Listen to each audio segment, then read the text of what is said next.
Good morning students. Usha ma'am here. I hope you all are fine.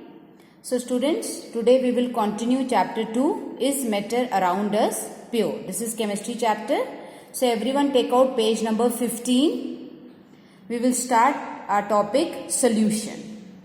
So before explaining this, we will recapitulate what we have already done. In our previous lecture we did that mixtures are of two types, that is homogeneous mixture and heterogeneous mixture. Homogeneous where the composition remains same throughout, hetero in which the composition changes. And then we did pure substance which are made up of single type of particles. One type is element and second is compound, which we will do later on. So first we will focus on mixture, right? So the first topic which we will start today is solution. Solution term consists of two components, solute and solvent. For example, we take salt solution. In this salt solution, we have added salt and water, and when we stir it, mix it, it becomes salt solution. So salt is considered to be solute and water is considered to be solvent. When we mix both, it becomes solution. So solute are the particles which we add in a solvent. In most of the cases, solvent is a liquid. Mainly it is taken as water in which the solute may or may not dissolve. Right? So every solution has two components, solute and solvent. For this, students, take out page number 16.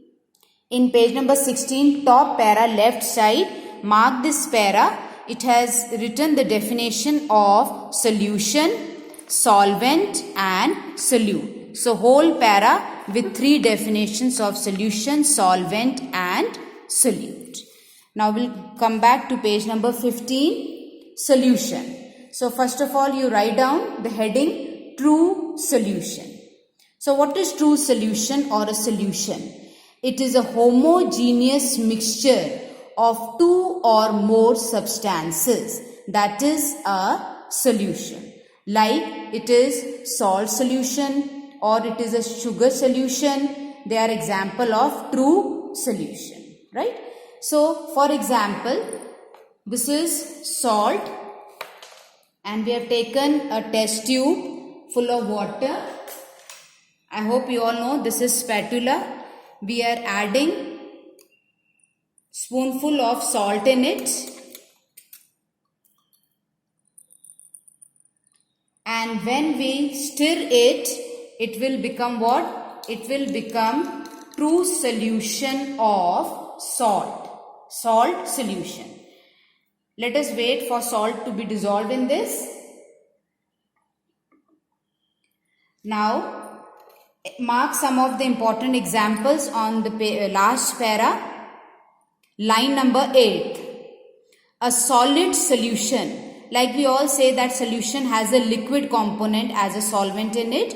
So there is a unique example, solid solution alloy and a gaseous solution air. This is example of gaseous solution where the components are dissolved in gaseous form, and solid solution, the best example is alloy. I hope you all know what is alloy. You have done in class 8 also.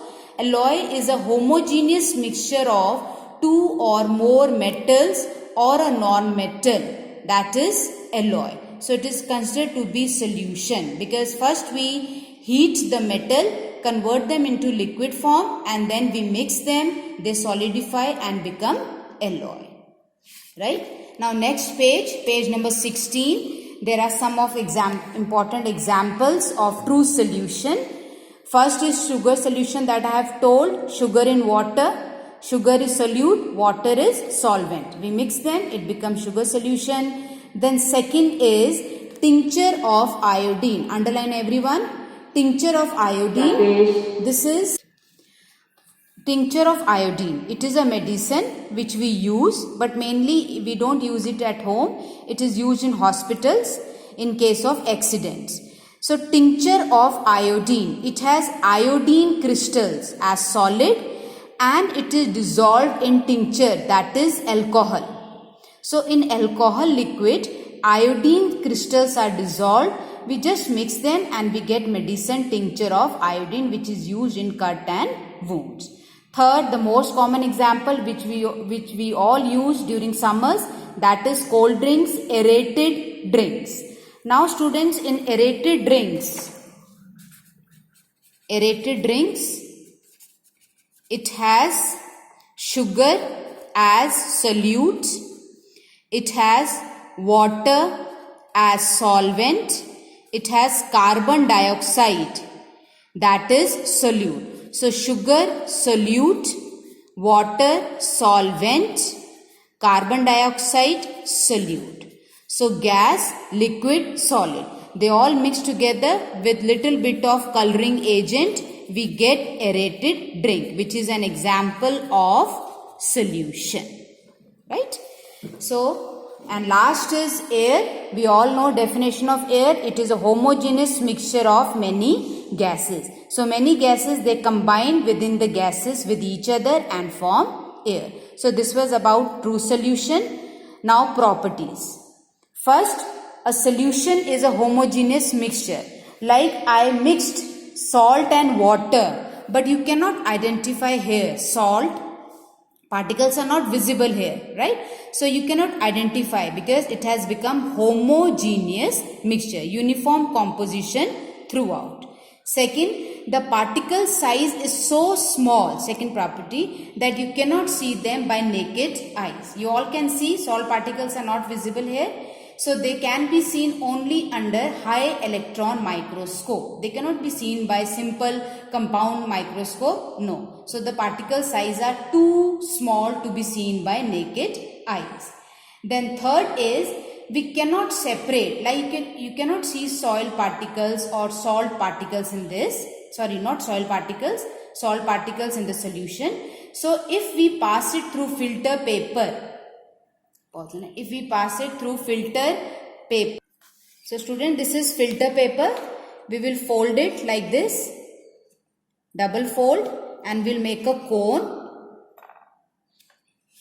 This is funnel, filtration funnel and beaker, right? So if we pass true solution through it,